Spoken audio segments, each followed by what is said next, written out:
Hello, everyone. I'm Michael with the Audible Local Ledger. Welcome to another installment of All About History. Today we have another episode of The Supernatural. Picking up where we left off some time ago,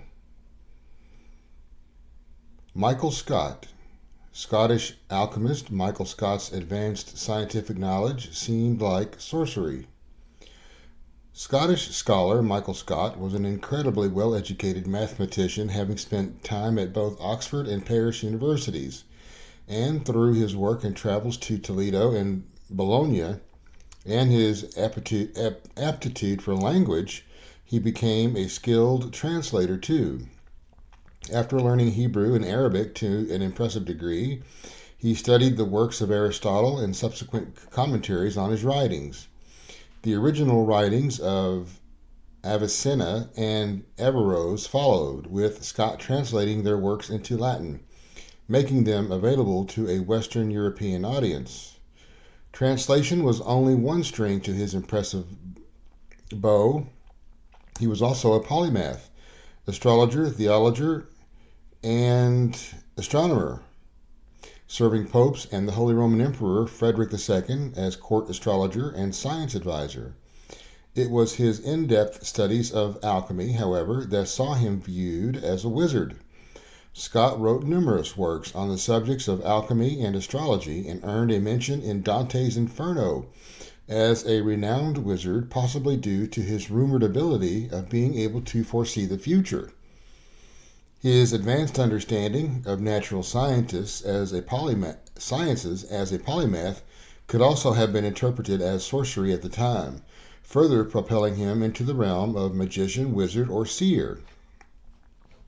Italian poet and writer Giovanni Boccaccio attributes the same character to Scott in his own writings, while in the ballad Lord Solus by John Leyden, Scott is credited with teaching magic to the protagonist, William II de Soules, an evil sorcerer who ends up being boiled alive. It is Gabriel Naud who strove to defend Scott's good name in his book Apologie pour tous les grands personnages faussement soupçonnés de magie, Apology for all the great people who have been falsely suspected of magic, and apologies for my butchering of the French. Fittingly given his powers, Scott is said to have prophesied his own demise after seeing himself struck by a falling stone in a vision, after which he started wearing an iron cap. Unfortunately, he removed it when attending church, and it was inside the house of God that a stone fell from the ceiling, killing him. Gerald Gardner, also known by his magical name, Sire, Gardner founded his own Wiccan religion in the 1950s. Thought of by many as the father of modern witchcraft, Gerald Gardner was born in the north of England in 1884, but spent much of his early life enjoying the warm climate in Madeira, Portugal, having been sent there to help alleviate his asthma. As a young adult, his work life took him to Malaya, Ceylon, and Borneo, but it was to be Highcliffe in Dorset on England's south coast where he would spend his later years, moving there not long before the outbreak of war. It was here he was initiated into the New Forest Coven, a group claiming to be witches following an ancient tradition. This was a turning point in Gardner's life. From this time onwards, he threw himself fully into his newfound religion, going to great lengths to promote and publicize it through his writing. Gardner wrote a number of books giving an insight into the practices and history of his group and their beliefs. Witchcraft today remains one of his best known. Aleister Crowley, Freemasonry, and fellow occultists and magical orders all helped to shape Gardner's theories, which became known as Gardnerian Wicca and spread worldwide. Xu Fu, the magician who set off to find the emperor the elixir of life, only to be immortalized himself. Chinese explorer and alchemist Zhu Fu was born in the ancient Chinese state of Qi in 255 BCE and served the Qin dynasty as a court sorcerer. He was later sent out into the eastern seas by China's first emperor, Qin Shi Huang, to find the elixir of life. Accompanied in his voyage by craftsmen, crewmen, soldiers, 3,000 virgin boys and 3,000 virgin girls, and a 1,000-year-old magician, Fu departed on his mission to Mount Pinglai, where the immortals were rumored to have the elixir. After years of sailing without success, Fu returned in 210 BCE with stories of a giant sea creature that prevented him from passing. He requested archers that could help him to kill the monster. Desperate to locate the elixir that would enable him to secure immortality, the emperor acquiesced and ordered his bowmen to sail out and slay the beast. With the way now clear, Fu and his entourage set off for a second time, sadly never to return. Some sources say that he discovered a land with flat plains and wide swamps and announced himself as its king, while some historical texts surmise that Fu's final destination was in fact Japan. Dropping a cup into the sea off Japan's coast, Fu decided to go ashore wherever the cup came to rest. Rather appropriately, the patch of land he first stepped onto is called Bubai, which translates into floating cup. Fu is believed to have introduced many beneficial techniques and plants to Japan from his travels. As thanks for his service, the Japanese worshipped him as a god of medicine, silk, and farming, and there are numerous memorials and temples dedicated to Fu across Japan. Aradia, the Gospel of the Witches. Who was Aradia? A goddess, a folklorist, witch figure, or a real woman lost to legend? In 1889, a book written by the American folklorist Charles Godfrey Leland contained religious text from a group of Italian pagan witches in Tuscany was published. The contents documented their rituals, spells, origins, and beliefs and became very influential in the shaping of the pagan religion of Wicca. Comprised of 15 chapters, the book fully portrays all areas of the Italian pagan witchcraft traditions and that of their central figure, Aradia, a goddess sent to earth to teach peasant folk about witchcraft and its practices in order for them to oppose the Roman Catholic Church and their feudal oppressors. The text is made up of different parts, with some of the translation into English coming from the Vangelo, an original Italian manuscript that Leland is believed to have received from Maddalena, an informant on witchcraft beliefs in Italy. Leland included his own research on Italian traditions, folklore, and secret teachings. Hecate, or Hecate. Worship of this dark ancient Greek goddess has seen a modern revival. Or Hecate, I'm not really sure. Hecate was a goddess of Greek mythology, her name coming from the Greek word hekatos, which means worker from afar, an apt title as she was associated with witchcraft. Said to have worked with spirits and creatures of the night, such as hellhounds, she had a strong connection with the night, the moon, magic, and otherworldly doorways. Capable of both good and evil, Hecate is often portrayed with 3 bodies standing back to back. This is symbolic of her connection with the 3 phases of the moon, waxing, full, and waning. By using a magical practice called necromancy, she was able to communicate with the dead and summon their spirits, which would show themselves in the form of visions or apparitions who were able to impart hidden knowledge and foretell of future events. Paracelsus, the Renaissance philosopher who surmised the maxim, "the dose makes the poison," and fathered toxicology. Philippus Aureolus Theophrastus Bombastus von Hohenheim, better known as Paracelsus, was a Swiss pioneer in both science and medicine. As a physician, he was the first to use metals and minerals as medicine, and his studies in the field of psychotherapy led him to breakthroughs in the understanding of the subconscious. To Paracelsus, science and religion were not opposing forces, but part of the same pursuit, to uncover the secrets of the natural world and thereby God's message. His reputation as a magician came from his writings and works as a diviner and his deep knowledge of astrology. Believing that the root of disease lay in poisons descended from the stars, Paracelsus stated that cures to ailments could be found in herbs and chemical mixtures because the universe was one interlinked entity, meaning that a cure to one poison could be found in another poison. Morgan Le Fay. The legendary fairy sorceress and sister to King Arthur may have her origins in a mythological mother goddess. Morgan Le Fay, Fay as in fairy, is depicted in the Arthurian legends as the king's sister and protector. Blessed with the powers of healing, she is said to have saved Arthur from succumbing to a wound inflicted in battle. However, there is another account in which Le Fay revealed a darker side. Angered that her brother had slain a knight she loved, she sent him a cloak in the guise of a gift. But when Arthur requested that the lady who brought the garment into his court wore it first, the woman dropped dead at his feet. Dion Fortune, a pioneer of modern magic. Her name alone has a magical quality. But Dion Fortune was originally born Violet Mary Firth in Wales, after her wealthy steel manufacturing family moved there from England.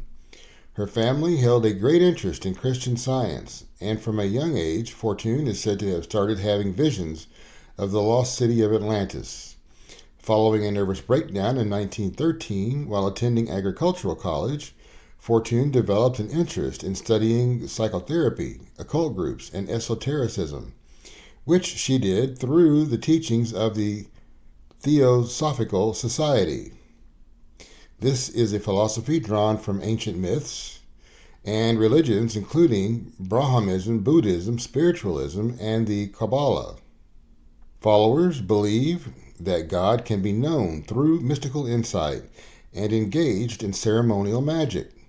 It was at this time that Violet changed her name to Dion Fortune, a name derived from her family motto, Dio non fortuna, God not fortune. Dion continued to study psychology and psychoanalysis at the University of London and developed her skills as a medium, believing herself to be in touch with the ascended masters, namely Master Rakowski and the Master Jesus. In order to decipher and channel these messages from the masters, Fortune underwent trance mediumship. During one of these sessions, Fortune claimed the masters provided her with a text called the Cosmic Doctrine. During the 1920s, she wrote extensively about the occult and its related subjects, producing a number of novels and nonfiction works, including The Sea Priestess and The Mystical Kabbalah. In addition to her writing, Fortune worked in a psychotherapy clinic as a counselor and founded the Society of the Inner Light. Here she taught the Western mystery tradition, which is also known as Western esotericism, a rich and complex combination of spiritual and magical practices, beliefs, and philosophies that have influenced Western culture for centuries, intellectually, socially, and artistically. Fortune put great importance on sacred locations like Glastonbury, which is where she was buried after dying of leukemia at the end of the Second World War. She remains one of the most significant and recognized ceremonial magicians and occultists of the 20th century. Her writings and teachings have continued to educate and inspire modern pagan and occult groups such as Wicca, and her modest memorial is visited by hundreds of people every year. The Premonitions Bureau. The tale of the Premonitions Bureau is one that seems to have leapt straight from the pages of fiction. Born out of tragedy, steeped in mystery, and ended by a death foretold, this so far unmatched attempt to harness the power of the unknown stands at the very frontiers of psychical research. Yet, as the experiment progressed, it soon became apparent that one prediction in particular may have hit a little too close to home. On 21 October 1966, the colliery tip that towered over the Welsh village of Aberfan was fatally weakened by a prolonged period of heavy rainfall. As the villagers below went about their daily lives and children settled at their desks at Pantglas Junior School, the vast slurry tip suddenly began to shift, and as it moved, it became a landslide. It was one of the worst industrial disasters Britain had ever experienced, and the Aberfan disaster claimed 144 lives, including 116 children who had set off to school that morning for the last day of term. As news spread of the disaster and desperate rescue efforts began, people began to converge on the little village from all over Britain. Driven by the shared horror and sorrow for the victims of Aberfan and their grieving families, all these volunteers knew was that they wanted to help, no matter how. One of those who traveled to Aberfan in the days immediately following the disaster was 42-year-old John Barker, a Cambridge-educated psychiatrist with a glittering career, who was employed at a mental health hospital in Shropshire. In his free time, Barker was a student of the paranormal and a member of the Society of Psychical Research. In fact, when he made the trip to Aberfan, he was writing a book about people who had accurately predicted their own deaths. His area of interest would come back to haunt him. Barker arrived in Aberfan in the aftermath of the tragedy. When he did, he found that stories had already started to spring up amongst the villagers that seemed to suggest that some of the children had accurately foretold the forthcoming disaster and, tragically, their own deaths. He learned that just the day prior to the landslide, 8-year-old Paul Davies had drawn a picture of a crowd digging through a hillside. Above the scene, Paul had written, "The End." Later, Barker would learn of a case in which another local child, 10-year-old Errol May Jones, reported a dream she had the previous evening to her mother. She described arriving at her school only to find it gone. Something black had come down all over it, she told her mother, bringing to mind an incident just a few days previously when she had commented, "I'm not afraid to die." Sadly, both Paul Davies and Errol May Jones died when the colliery tip collapsed. Magic and miracles. Needing a wider sample than the shocked and grieving people of Aberfan could offer, Barker enlisted Peter Fairley, the Evening Standard's science editor, to publish a call inviting readers to write in if they had experienced a dream of vision that predicted the tragedy at Aberfan. Less than 80 people replied, and of the few letters he received, many were vague or unreliable. Others, however, such as that described in the case of Errol May Jones, seemed chillingly prescient. Another correspondent, Carolyn Miller, reported a vision she had on 20 October, when she saw an avalanche of coal hurtling towards a child, followed by a vision of rescuers toiling in the wreckage. She was so unsettled by the vision that she shared it with her friends from church, adding that she had a strong sense that the child she saw had survived. A few days later, she saw the little boy in a news report from the village, just as she predicted. He had survived. The letters Barker received were enough to convince the psychiatrist that there was something more to explore. He theorized that whenever something tragic was about to occur, that some people began to experience what he termed pre-disaster syndrome. Essentially, they were somehow able to predict events in the same way a meteorologist could predict the weather. The one thing that particularly fascinated Dr. Barker about the more credible reports was the fact that, in many cases, he could verify them. People had been so distressed by their dreams that they had spoken to family and friends before Aberfan, providing evidence that their dreams had indeed taken place just as they had told him. The more Barker considered the reports, the more he came to realize that in each case, though the dreamer had seen events that appeared to predict the Aberfan disaster, none of them had included the kind of information, such as location, date, time, or the names of people involved, that could have saved the victims. Barker was fascinated by the possibility that there could be another stage of development in which these visions could be harnessed and somehow steered towards more precision in order to gain enough information to foretell and possibly even prevent the occurrence of future tragedies. Spurred on by their discoveries, as 1966 came to an end, Barker and Farrelly began a project which they called the Premonitions Bureau. They invited readers of the Evening Standard to keep sending in their dreams, which would be noted, stamped, with the date received, and scored according to an 11-point system. Up to 5 points would be awarded for unusualness, 5 for accuracy, and 1 for timing. As the letters poured in, Barker and Farrelly soon concluded that 2 people in particular stood out from the crowd.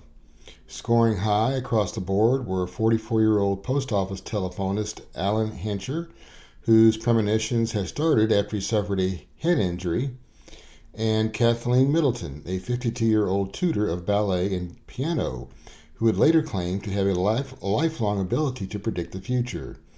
In both cases, their reports of the Aberfan disaster included details that had not been made available to the public, and Kathleen Middleton had even woken on the night before the tragedy, choking and unable to breathe. On 21 March 1967, Hencher telephoned Barker to describe a premonition he had just experienced. In it, he saw an aeroplane plow into mountains in the Mediterranean, killing 123 or 124 people.